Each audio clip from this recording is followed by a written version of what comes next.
Welcome to my series, The People of the Book. In the chapters that follow, I'll share stories of Black excellence, stories that awakened my soul to the richness of who I am.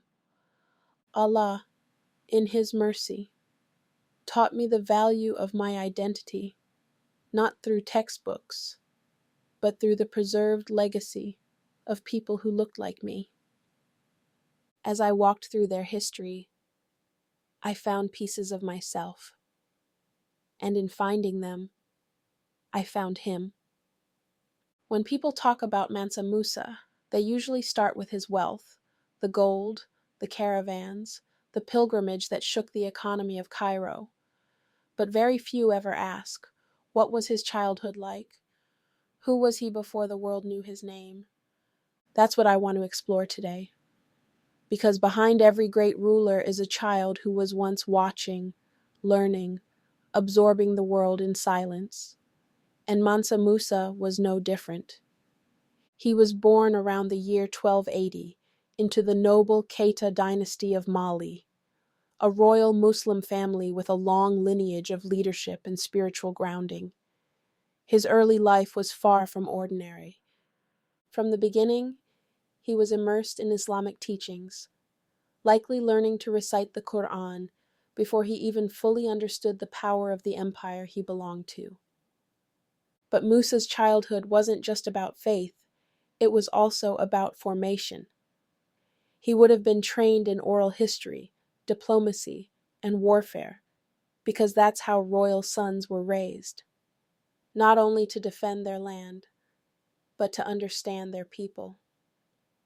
These weren't just lessons in power, they were lessons in service. He grew up in Niani, one of the most important trading cities of the Mali Empire. This was no small village. This was a hub of civilization, a meeting point between gold traders, scholars, merchants, poets, and pilgrims. The empire was already rich in gold, salt, and ivory, but the true wealth was in its culture.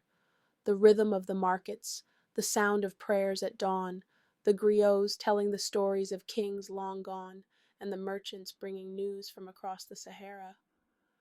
I always imagine that part of his childhood, sitting quietly, listening to conversations in foreign languages, watching the world move through his city, and feeling a sense of responsibility begin to grow inside him.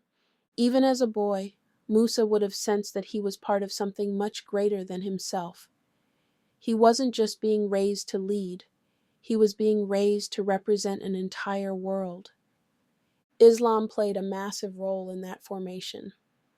At the time, Islam had already spread across the elite of Mali, and Musa likely studied under some of the greatest Islamic scholars in the region. He would have learned Arabic, Sharia law, and the teachings of the Prophet Muhammad, peace be upon him, but also the oral traditions and wisdom of his ancestors. That's what made Mali different. It didn't erase its roots, it integrated them. This is something I wish more people understood about African history. Islam didn't replace African identity, it deepened it. Musa was being trained in both spiritual truth and cultural responsibility. He wasn't just a Muslim king, he was an African king who understood the soul of his people, and he never forgot that. What's even more fascinating is that he wasn't the first in line for the throne. That surprises a lot of people. The ruler before him, Abu Bakr II, was a visionary who believed there were worlds across the Atlantic Ocean. He took a fleet of ships to explore, and he never came back. While he was gone, Musa was appointed as a regent, a placeholder king, not the official ruler. But something happened during that time. The people began to trust Musa. They saw his leadership, his intelligence, his balance between faith and governance. So when Abu Bakr didn't return, the people didn't hesitate. Musa was already their leader in spirit before he wore the crown and title. I find that part of his story powerful, because it reminds me that true leadership is never about force. It's about being ready when the world needs you. Musa didn't take the throne. He grew into it, and when his time came, he ruled not with arrogance, but with understanding, discipline, and vision. This is the part of his legacy that's often left out of textbooks. Everyone loves the image of a golden king giving away wealth on the road to Mecca. But before all that, he was a boy, raised in tradition, disciplined by faith, and chosen by Allah to carry a legacy that would echo for centuries. So the next time someone tells you about Mansa Musa's riches, ask them if they know about his roots, because that's where the real story begins. When I speak about African history, I speak from a place of truth. Not the kind of truth you memorize in school, but the kind that lives in your bones. The kind of truth that whispers to you through the soil, through the rhythm of your ancestors' voices, through stories that were buried but never erased. And one of those stories, one of the greatest stories ever told, is the journey of Mansa Musa. We already covered his childhood, how he was born into the Keita dynasty, raised in the city of Niani, molded by Islamic teachings, oral tradition, and responsibility. But what happens next is nothing short of divine. Because Mansa Musa didn't just live in history, he shifted it.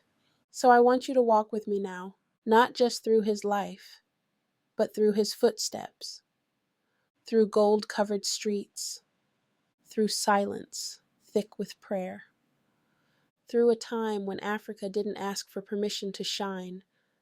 It simply was. The weight of wealth. It's often said that Mansa Musa was the richest human to ever walk the earth. Let that sink in. Not just in Africa, not just in his time, in all of human history. But I don't want you to think of that wealth in the way the world brags about billionaires today. This wasn't wealth used to escape the world in yachts or hoarded in secret vaults. Mansa Musa's wealth was a current. It flowed, it healed, it built. And it wasn't just the result of luck. It was the result of a positioned people. The Mali Empire sat at the crossroads of the ancient world, a divine place. Gold mines in the south, salt in the north, ivory in the rivers, and a people chosen by Allah, whose culture, spirit, and intellect were already rich long before gold made it shine. Mali was not a fluke. It was the result of intelligent governance, trade mastery, and spiritual balance, and Mansa Musa stood at the center of it all. But he didn't just sit on his throne and count gold. He had something bigger on his heart, the pilgrimage that made the earth shift. In the year 1324, Mansa Musa decided to take the Hajj, the sacred pilgrimage to Mecca required of all Muslims. Now imagine this. You're a child living in Cairo or Medina, and one morning you hear drums in the distance. The streets fill with people. Sand lifts into the air like smoke. You look to the horizon, and you see a caravan stretching as far as the eye can see. Musa didn't travel with just guards. He brought 60,000 people with him. Soldiers, scholars, servants, traders, men, women, children, and 80 camels, each carrying up to 300 pounds of gold. The earth didn't just tremble under their feet, it remembered them. In every city he passed through, Mansa Musa built mosques, funded communities, gave gold to the poor, and made sure the name Mali was spoken with reverence. But his generosity caused an unintended effect. In Cairo, he gave away so much gold that it triggered 10 years of inflation. The market couldn't keep up with his kindness. Imagine that. A man so generous, he accidentally disrupted the economy of a whole region. But I don't believe it was an accident. I believe it was a divine moment, where Allah reminded the world that Africa was not a shadow. It was a mirror of divine abundance. And Mansa Musa didn't give to flex his power. He gave to fulfill his duty as a believer, a leader, and a servant of something higher than himself. A black man reintroduces Africa to the world. This journey wasn't just a religious trip. It was a diplomatic statement, a cultural awakening, a reintroduction of Africa to the global conversation. When Mansa Musa entered Mecca, when he walked through Cairo, when he stood in the courts of foreign kings, he didn't come begging. He came bearing gifts. He came with knowledge. He came with faith. For the first time, many people outside of Africa saw a black man dressed in elegance, speaking with conviction, and richer than all the kings they had ever known. And it shattered their expectations because they had been told Africa was tribal, that it was poor, that it needed to be civilized. But there was Mansa Musa, walking proof that Africa had its own civilizations, its own scholars, its own gold, its own faith, and its own divine right to exist in glory. Maps were redrawn because of him. Literally. Before Musa's journey, much of Africa wasn't even included in European cartography. But after his pilgrimage, he was placed on maps, sitting on a golden throne, holding a piece of gold in his hand. That's the power of presence, of visibility, of walking with purpose. Legacy, Timbuktu and the light that still glows. When Musa returned home, he didn't go back to indulgence. He went back to building. He used his wealth not to expand his palace, but to expand his people's minds. He built Timbuktu into a center of Islamic learning, a city that would hold one of the greatest universities of the ancient world. He constructed mosques that still stand to this day, like the Jingwereber Mosque, a living monument of his devotion. He funded libraries filled with manuscripts that covered not just religion, but astronomy, medicine, philosophy, and law.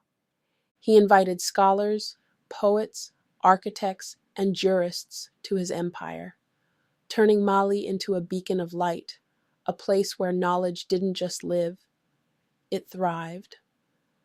And all of it, was rooted in his faith. This is what I want you to remember. Mansa Musa didn't see Islam as separate from his blackness. He didn't erase his people's culture to fit into some foreign mold. He understood that submission to Allah made him a better African, not a lesser one. Why he still matters today. Mansa Musa died in the mid-13th century, and after his death, the empire slowly declined. But his name, his impact, never disappeared. It lived in the whispers of scholars, in the songs of griots, and in the blood memory of a people who refuse to forget. He matters today because his life interrupts the lie that says Africa was always behind, the lie that says black nations never led, the lie that says Islam and African identity are separate. Mansa Musa proved otherwise. He showed the world that you can lead with faith and flourish in power, that you can be African and global, that you can rule with both gold in your hand and God in your heart.